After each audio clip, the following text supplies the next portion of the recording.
Well, good morning, everybody. It's Lady G. And this morning, I wanted to talk to y'all about something. I woke up this morning, I was thinking about some things and some goals that I had set for myself that I did not have not completed or have not reached.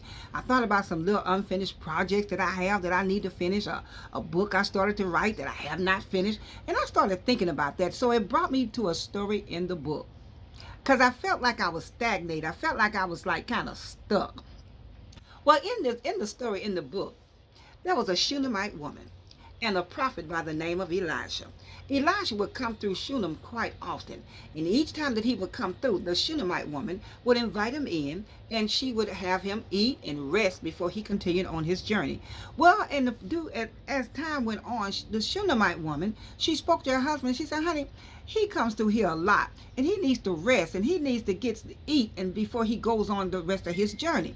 And is it okay if we just build him on a little part of the house, a little room where he just have his own spot to relax, to unwind, and to eat, and to just get his strength up before he continue his journey?" So the husband was like, "Sure, no problem." So they built a little room onto their house just for the prophet. Well, as time went on, Elijah was talking to his servant named Gehazi, and he was like, "This is a great woman of God. I really want to be a blessing to her. Find out what is it that she would need." So Gehazi went and looked around, searched around, did his research, and came back. He said, "Well, the only thing I can see is they don't have any children." So Elijah said, "Okay." So he called in the Shunammite woman. She came and she stood in his door, and he said, "This time next year, you're gonna have a son." She's like, "Wait a minute, my husband is kind of he's very old, and I ain't no spring chicken myself. How's this gonna happen?"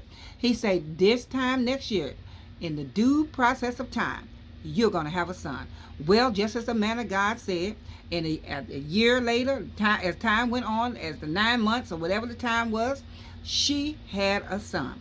Well, the son grew up and he was in the field helping the father, and he grew sick. He had a headache. He said, "Oh, my head, my head." So his father sent him in to his mom. Well, his mom had him he laid his head on his mom's lap, and he was saying his head was just hurting. And honey, the boy, he died. Well, the mother, she didn't get all upset. She didn't start ranting and raving. What she did was she called for her husband. She said, "Honey, send in the young men and have him saddle up the fastest donkey." And when he saddled it up, she loaded up her son, and she told that young man, she said, "Drive and go forward. Do not slack up. Don't slow down. Do not stop unless I tell you to." Honey, they was riding. They was riding. Well, they got close to where Elijah was.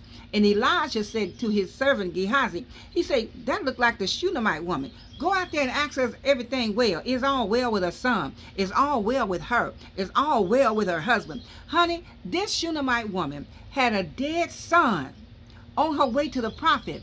And when the servant asked her, "Is it all well?" she said, "It is well. It's well with me. It's well with my husband. It's well with my son." She had great faith.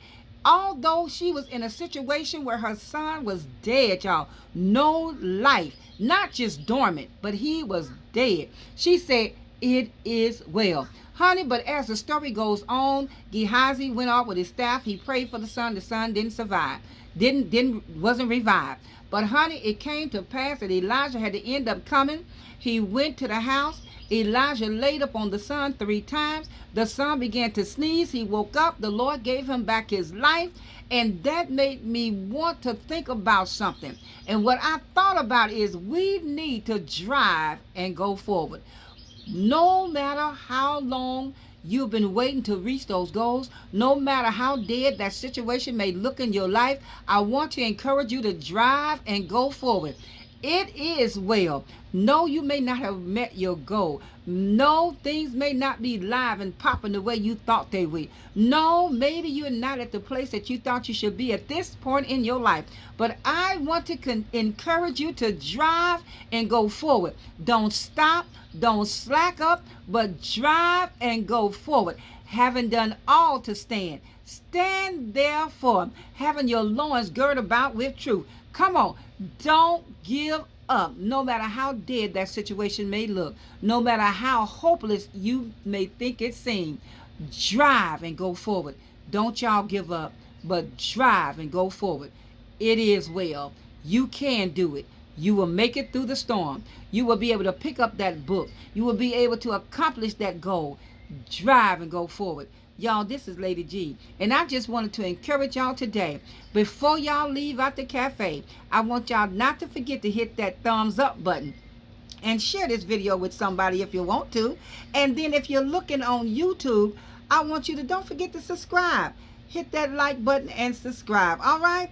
So this is Lady G saying y'all go and have a blessed and wonderful day on purpose and drive and go forward. Until the next upload. Later, y'all.